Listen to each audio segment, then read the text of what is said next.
If you're new to our stream this week, obviously you have something to do with MCP, so here you are. We've got a great presentation this week. Our speaker, Arnav, founder of Concierge AI, is joining us from Bangalore. Welcome. And hello, Darren, our usual co-host here, chief architect at OBOT. I'm also stepping in for Shannon this week. He is out. I support Shannon's team here at OBOT. Let's get into it for today. I'm going to hand it over to Arnav, our speaker today. He will be talking about his app, Concierge, and building MCP servers with it. Thanks, Connie. So before we dive in, just some quick insights into the MCP growth. We see MCP adoption rapidly increasing. The usage of MCP in open source repos increased like 3,600 times since it was released in November 24. Official MCP SDK downloads month over month are increasing, 250 times increase since the initial release. So we see MCP adoption increasing a lot, and we are at a stage where these constructs like tools and resources are out there and they're well matured. But there are new use cases that are coming up that use these existing constructs to build powerful applications. And that's what Concierge is about. So the key problem statement that we are dealing with is high token usage, right? Because to use MCP, you have to configure a lot of tokens. They eat up the context window. There's lack of determinism. The agent does not know the order of tool calls. That's hard to determine on the client side when there's a server and multiple servers exposing their own different tools. And two different servers can expose a tool called search tool, and it's hard for the LM to determine which tool it is. There's also semantic loss. Agent often is unaware of which tools are relevant to the current user query, because often you've loaded all the tools, the entire server, one shot, and now the agent has to play the guesswork. So another problem that we see is most servers are stateless. That means multi-turn conversations and maintaining server-side state is really, really hard. And I'll direct your attention to the graph on the right, which is the number of tools on the x-axis and y-axis, the tokens they use. So right off the bat, at 100 tools, you'll start to see 32,000 token window usage elapsed. For the latest models of Claude 4.5, 4.6 that have 200,000 token usage, that number is around 550. So there's really a hard limit at which you start to see the limitations of MCP if you just configure everything as a flat tool list. And Concierge alleviates some of these concerns by allowing you with dynamic tool refresh, persistent state, stateful servers, and a lot more. So this is Concierge, and the idea is that you can now organize all of your tools into stages and into groups of tools, and you can define relationships between these stages. And the beauty is that if a model is at a given stage, it's only exposed the tools of this given stage and nothing else. The model can decide to transition into other stages, and that's when the server invokes a tool refresh to the client gets a new tool set, and it basically gets a new context to deal with. So instead of previously bombarding the server, the client with hundreds of tools, you're now exposing limited context that the agent interacts with. It chooses to unlock newer context, and using that context, it performs newer tasks. So this is an example of an e-commerce workflow where you have a bunch of things you can do. You can view your order history, you can view payment methods, you can manage addresses, update profile. All of these are tools. You can view product details, and the list goes on. So if you had configured hundreds of these tools as flat tool lists, you would have elapsed your token usage. There's semantic loss, lack of determinism. With Concierge, we group it all together in a browse stage, in a product stage, in a checkout stage, post-purchase stage. What this ensures is that the agent does not end up checking out without adding any items to the cart, and the server owners can actually maintain a degree of control in how the client is expected to interact with their server. And there's also this notion of transitions where you can connect different stages and define legal moves from one stage to another. And this is something that's available to the model. We also support transactions where the agent can enter a transaction and any operation that it performs is completely irreversible. This is done through a shared state. Each tool has access to a memory. It can update some things in the state. All of this state is always snapshotted. So therefore, when you enter a transaction and you don't complete a transaction, but you end up making some tool calls, editing the state, all of that state edit is completely reversible if you do not end the transaction or you don't terminate the workflow.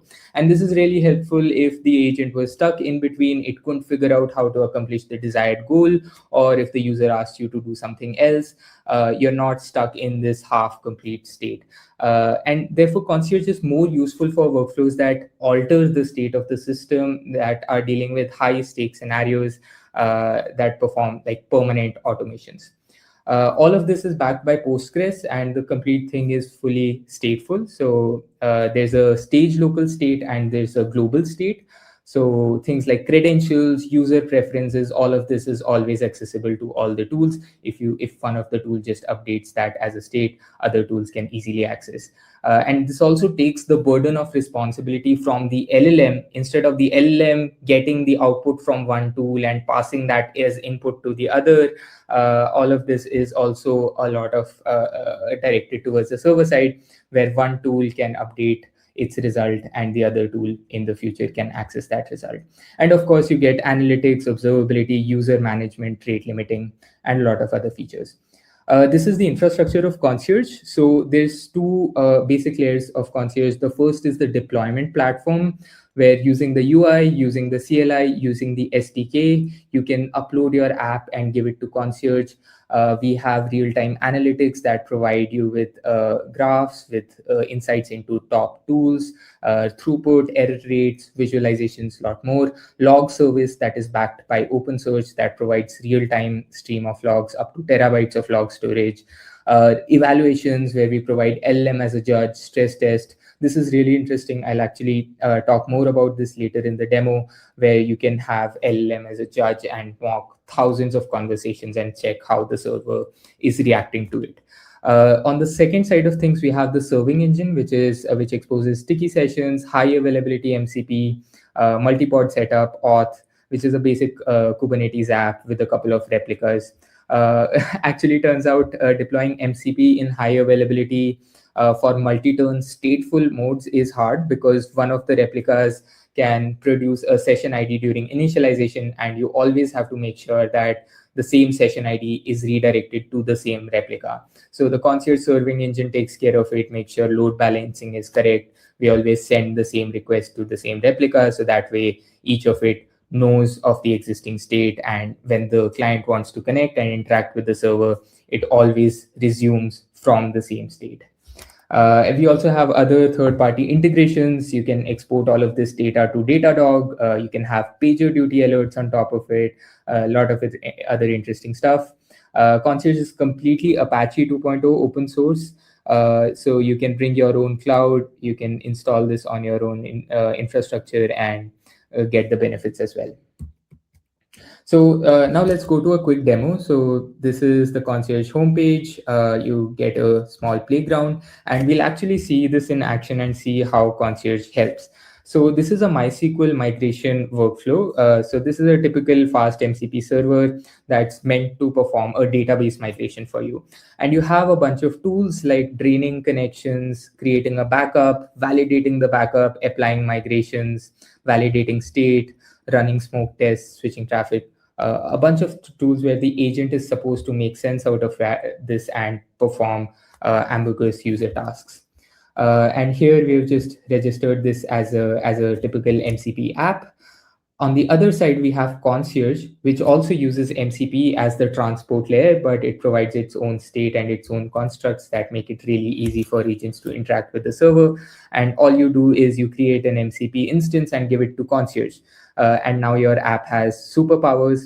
So again, the same thing, we define the same tools, the same definitions. But towards the end, what we've done with this server is we've introduced stages where you now define these logical tool groups that are similar in nature. So a stage for draining connections, another stage for creating a backup, another stage for validating the backup, applying migrations, so on. We've also added transitions here using Concierge. So this is automatically provided as soon as you install Concierge.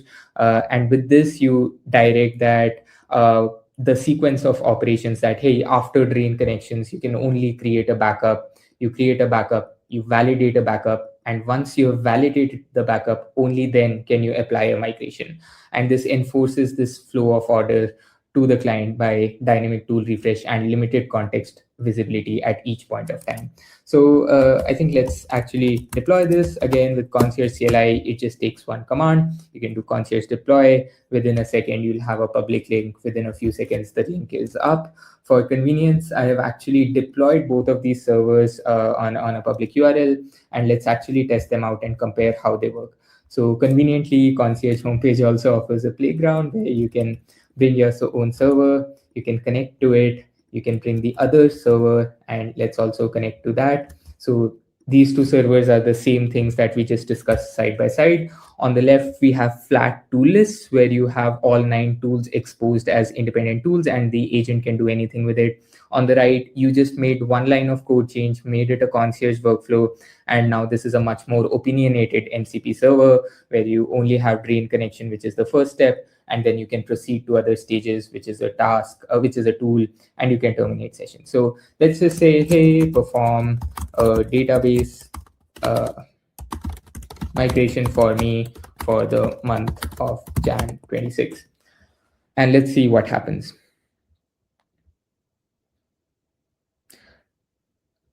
Yeah, so it looks like on the left, the agent is already complete with flat tool list. So it just one-shotted. It saw that it needs to perform a database migration and it invoked the apply migration. And it just says, hey, this is done, this is complete. Of course, it didn't call other tools like running smoke tests because what the heck is that? The agent probably has no idea about what these tools are and the order in which they must be called. On the right, this is through the opinionated concierge workflow. You'll see that a bunch of tool calls were performed. We first started with draining the connection pool. We moved on, we created a backup, we validated the backup, we apply the migration, and we validate the state. And this makes sure that the backup is validated, the migration is applied, and the state is valid. If this was a wrong migration, it would have also reverted back to a previous backup. But you'll see that if you use an agent and just load your MCP server with a bunch of tools, the chances of non-deterministic results increase. And if this was your production database, it could have actually gone to toast because there's no validation, there's no backup, and you directly attempted a migration. And in different runs, you'll start to see different results, different tool call invocations, different order of tool calls, all of which Concierge eliminates. So our customers usually find Concierge really, really helpful for high-stake environments where the cost of error is costly and is irreversible. You often require ordering between tools and tool groups. You need limited exposure of context. So instead of bombarding the server with all of your tools, you basically give the server a way to expose limited context and allowing the agent to unlock newer context. Some of the customer use cases where Concierge is used is for database operations, infrastructure bring up, secret rotation, service deletion. So all of these use cases that require a bunch of steps that must be done in order. And this is not just a linear chain. This can be a graph. This can be many tools that are configured within a state. So you can still continue to give agent autonomy, but you can limit that autonomy by adding guardrails and server-side expectations and opinions of how the server owners expect this server to be used. And let's actually go through the scale. So we process over 10,000 events per day. We've performed 1,000 plus evaluations. Each evaluation is hundreds of prompts that are human mocked and tested against the server. Over 60,000 messages are exchanged on Concierge. You'll see a massive reduction in token usage because now instead of loading the entire context in the LLM's window, you're now exposing only a limited context at a given time and allowing the agent to move forward. There's also an improvement in the task completion accuracy and a reduction in inference time per tool call. I'll also take a small minute and go through evaluation because I think this is super important. So this is the Concierge app, and right off the bat, you can evaluate, you can deploy your servers, you can get deeper insights, you can get real-time logs, analytics, you can see how your server is behaving, the top tools across time, what's the success rate, so on and so forth. So let's actually try evaluating a random server. So I think this is a server that OpenAI has made really popular with its pizza MCP UI rendering capabilities. So let's see how this performs. So we've just triggered a evaluation on this server, and Concierge understands what the server is, what the tools are, generates human prompts that ideally a human or you as a developer would manually type and assert that the model is doing well. It does this for hundreds of combinations, checks the output, validates whether the conversation was a good experience, gives a report, gives you suggestions to optimize tool descriptions, prompt descriptions, and a lot more.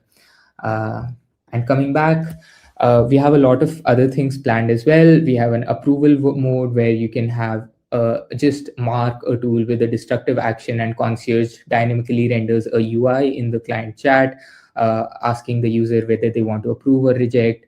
We'll soon have agents on the server side, so A to A, where the tool is essentially an agent that has a lot more context of the server, of how the server is supposed to be used, and return back limited context. You'll soon be able to build concierge workflows on a UI using drag and drop, and share pre-built workflows with your team and colleagues. So a lot of exciting stuff is planned. Would love to know more and collaborate if you are also seeing similar problems around MCP, and if you're looking for collaboration. So if you scan this QR code, it will take you to our GitHub, and you can install Concierge, see it for yourself. This is our website and our GitHub. Thank you so much. Thank you, Arnav. This is super exciting stuff. Yes. So Arnav, so I was curious. So when you expose, so it's like if you take the MCP tools, you showed like the raw one, like where just the individual tools, and then you put it, wrapped by Concierge. What is the actual tool interface that you're showing to the LLM? Like, what is the LLM actually sending? Is it like, does it construct a prompt, or like, did you actually show that? I'm just kind of curious, what that looks like, about how it actually communicates with the backend system. Yeah, that's a great question, Darren. So what you can do is annotate a stage. So let me actually share my screen again. So you can actually add an @concierge.stage here, and you can define your own description for this stage. And you can share this stage across multiple tools. So let's say we are talking about finalizing the migration and performing an upgrade. This stage has two tools. So you can define the description of the stage. So it essentially rewrites both of these tools as a single tool. And when the model invokes these tools, it gets the response as the two tools that are contained within the stage. Again, you can define descriptions to your stages, to your workflows, and transitions as well. All of this is defined by a tool refresh notification that a server sends. So the ability to transition to a new stage is itself a tool. So the model can say, hey, I want to invoke this tool, which basically means move to the next group and expose a newer context to me. And on the server, it invokes a notification to the client to update the tool set, and the server updates the tool set. The client gets the new tool set in its own window, and it gets access to the newer context. Okay, because that's what I was right. So you do dynamically change the tool signatures. Yeah. So the one question I have with it, because it's fascinating. So it's like basically you're giving the LLM a way to kind of like like to basically move through a workflow. So if you're at this state, so it's like if you're at one state, can you give the LLM an option of like, you can go this way or that way? Like, do they have the ability to choose which path to go forward? Exactly. And I think that's what we found really helpful for users, because previously you used to load everything in the same time in the context window. Now the agent and the LM has the option to discover its own path based on an ambiguous user prompt that may require a unique combination of tools in order to invoke the goal. And now the LM itself can self-discover newer tools and newer context until it reaches termination. And that allows us to load a lot more context, lot more tools on the server side, with only a limited context that's visible to the LLM. So because like one of the things that I hate about workflow systems is this idea of basically mapping inputs and outputs. So it's like you have a stage and then you have to take the output and somehow map it to the input, and that requires a data transformation and all that stuff. You just ends up being very complicated, effectively programming done in like a visual way or a declarative way.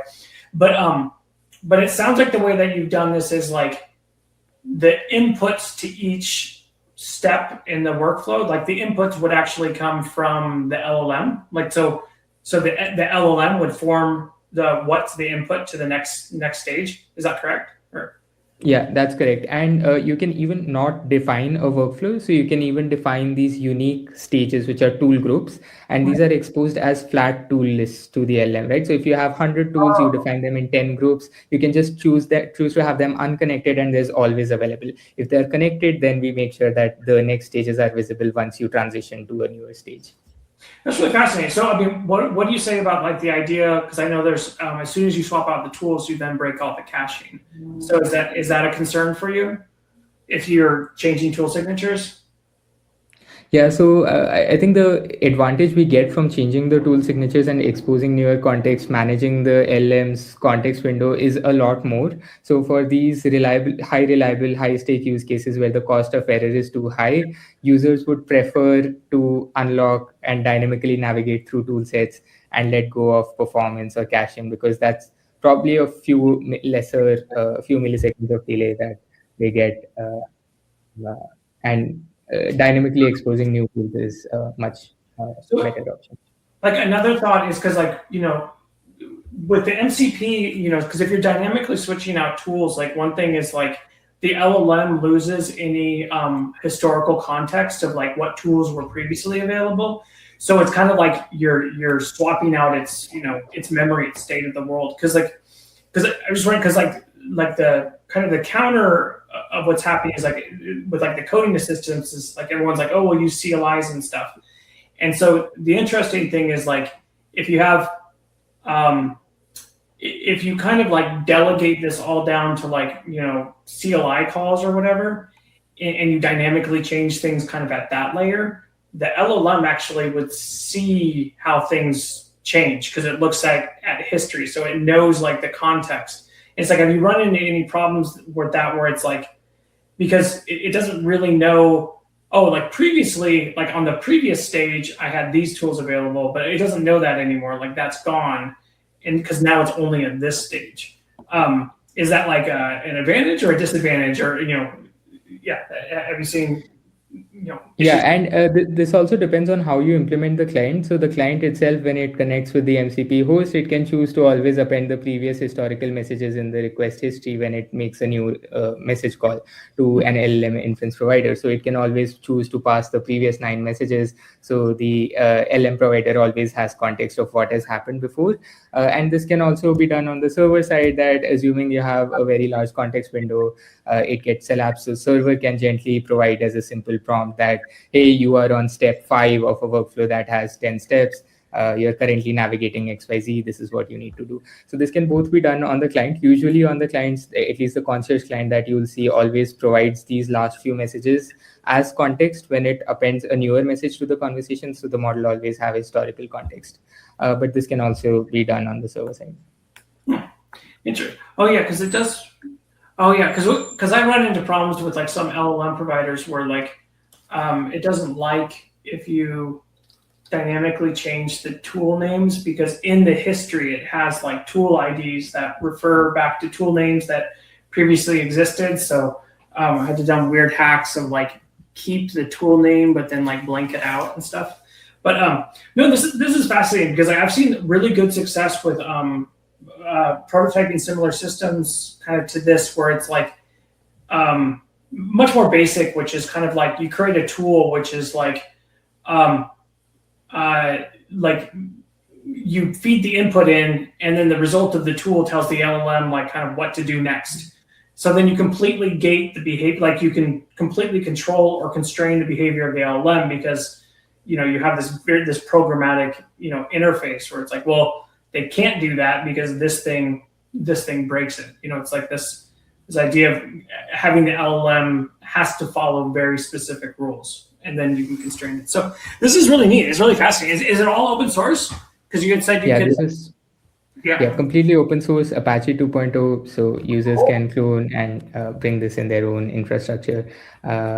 Yeah, I completely agree. I think because MCP is so generic, people are finding different ways to accomplish their use cases. So some people prefer opinionated workflows, others prefer, dynamic, like just random flat tool list that works as well. So from use case to use case, I think people are building their own solutions.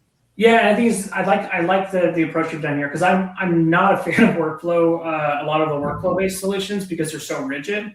But obviously, if your process is rigid, you want to enforce a process. But it's specifically what I was saying is, like, what really bothers me is it comes into data mapping. Is as soon as you have to start mapping inputs and outputs, that's where it gets very complicated and it doesn't seem worth it. And you've kind of worked around those issues, so I like it. So besides being open source, you also have you have a product like you can go to and sign up. Yeah, Darren. So we also have getconcierge.app, which is the managed version of this. So we're completely free right now. You need an OpenAI API key or LM provider key to configure your own use case. But right now we are free.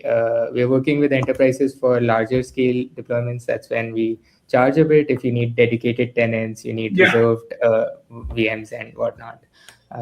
So it's available on getconcierge.app. Yeah. And then are you doing anything with like integrating with MCP apps or the ChatGPT and so you can expose those actually to ChatGPT?